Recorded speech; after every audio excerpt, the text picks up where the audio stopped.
اوقات كتير احنا بنبقى بنتصرف تصرفات، واحنا بنبقى مش حابين التصرف ده، ونرجع نقول احنا ليه عملنا كده يا ترى، وليه قررنا التصرف ده بناء على ايه. انا اتكلمت في اول اللايف وقلت اوقات بيبقى جوانا بعض التناقضات، هي خلقه طبيعه، لان مفيش بني ادم ماشي على خط مستقيم. اللي هو انت متاكد ان انت عارف نفسك، انت متاكد ان انت فاهم انت بتتصرف التصرف ده ليه، قبل ما تفكر انك تعرف الاشخاص الاخرين او الناس من حواليك. انت عارف نفسك صح؟ يا ترى عارف الوجع اللي ممكن يجيلك سببه ايه؟ من شعور، ولا هو وجع جسدي فقط؟ اوقات بتبقى محتار، انا ليه ده حصل معايا؟ انا ليه جالي ده؟ فين الغلط؟ انا مش ماشيه في حاجه غلط. لان غالبا واوقات كتيره جدا جدا ما بيبقاش المشكله او السبب فيزيائي بحت، لا، بتبقى من الاسباب القويه جدا هي المشاعر المتخزنه اللي احنا مش واخدين بالنا منها، او اللي احنا اصلا مش شايفينها، ما فتحناش عليها الباب كده وطلعت نورت. ودي مرحله الادراك والوعي. لما اعرف انا اتصرفت كده ليه في الموقف ده، كان سببه ايه تصرفي، وارجع انا اتضايقت، انا ليه ما عملتش كذا، انا ليه ما قلتش كذا، والمفروض ان انا كنت اقول ده، ليه ما قلتوش في ساعتها، او ليه اتصرفت كده وانا المفروض كنت اتصرف تصرف تاني خالص. ده بيحصل عشان ايه؟ علشان انت متعود في اوقات معينه على برمجيات معينه من وانت صغير، انك انت لما بتواجه الموقف ده مرتبط بمشاعر قديمه متخزنه في العقل اللاواعي، خلتك تتصرف اوتوماتيك تلقائي بدون ما تحسبها، عشان انت اتعودت كل مره تعمل ده. فلما بنكون حابين نخلي بالنا وندرك مشاعرنا وتصرفاتنا كويس قوي علشان نبدأ نغيرها، فبنركز ان احنا نخلي بالنا من الحاجة اللي احنا عملناها بتلقائية من غير ما نفكر. هنبدأ نقف هنا ونفكر اعمل ايه، المفروض اعمل ايه. هقول لكم على حاجة بسيطة جدا. هل انتم معتقدين ان الثيرابيست او الهيلر ما بيقعش، ما بيتعبش، ما بيتنرفزش، ما بيتعصبش، ما بيغلطش؟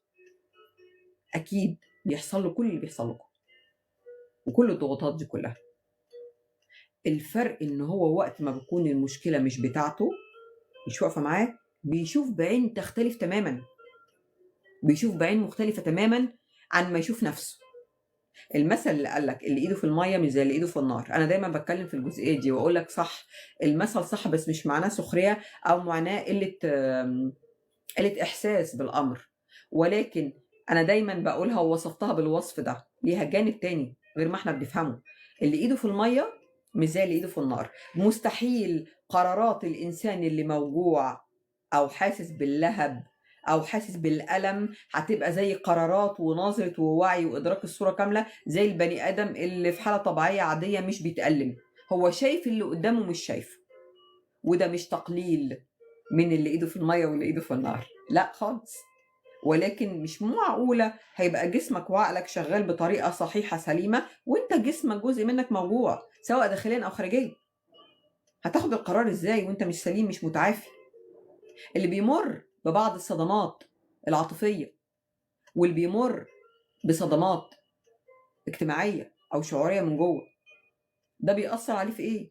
على تفكيره.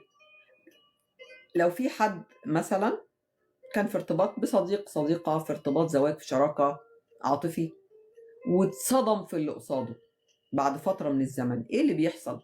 تصرفاته كلها ما بتبقاش متزنة. ليه؟ لأن كيمياء المخ كلها بتتغير والأعصاب. هو في حالة صدمة تشوك، مش في حالة طبيعية.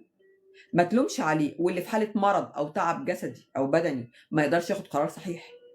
هو مش محتاج غير هو الرعاية، وإن هو يبقى كويس ويتعافى بدنيا ونفسيا الأول لحد ما يتأقلم. ليه في حاجة اسمها بيبقى تأهيل ما بعد إصابة أو ما بعد أي شيء، يتأهل نفسيا يبدأ يتعامل مع الوضع الجديد لحد ما يتأقلم وياخد وقت ويتعافى نفسيا وعقليا وفكريا وذهنيا وسلوكيا كمان.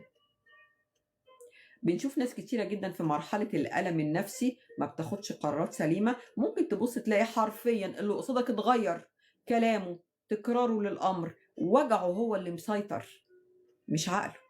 هو مش في حالة عادية، هو مش حاسس بالأمان، هو خد خبطة أو جرح في علاقة، في شعوره، في نفسه، في ثقته بالآخر وفي ثقته بنفسه. فإيه اللي بيحصل؟ تصرفاته ما بتبقاش متزنة غالبا، كلامه، شعوره بنفسه وبضعفه، حاجات كتير. بياخد وقت وفترة لحد ما يتأقلم ويتكيف ويرجع لمرحلة اتزانه من أول وجديد.